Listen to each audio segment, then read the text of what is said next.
Da oggi tecnici e volontari della Protezione Civile del Veneto saranno in Slovenia per fornire soccorso alle popolazioni colpite dalle alluvioni della scorsa settimana.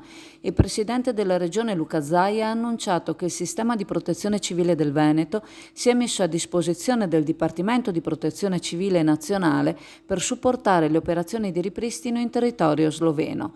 Il ministro Musumeci ha comunicato che dalla giornata di oggi personale e mezzi della Protezione Civile del Veneto collaboreranno con i colleghi della Protezione Civile della Provincia Autonoma di Trento per installare un ponte Bailey lungo 25 metri e assistere alle operazioni necessarie.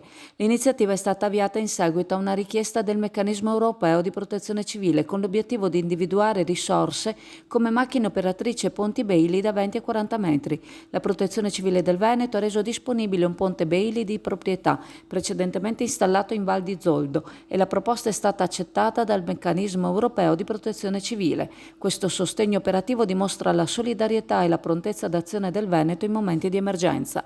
Un sopralluogo del Dipartimento di Protezione Civile Nazionale in Slovenia è previsto per oggi. Durante questo saranno individuati i luoghi di intervento e le necessità immediate. Successivamente ulteriori invii di personale e mezzi potrebbero essere pianificati per affrontare le sfide emergenti.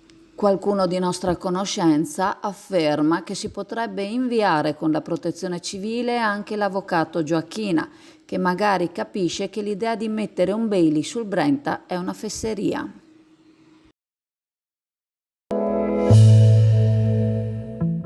L'agenzia Venice Waterlink, in collaborazione con la Raffaello Navigazione, in aprile e in maggio vi accompagnano da Sottomarina a Venezia il sabato, la domenica e i festivi e alle isole Burano, Murano e Torcello la domenica. Per maggiori informazioni telefonare allo 041 8626 373 per prenotazioni online sul sito venicewaterlink.com.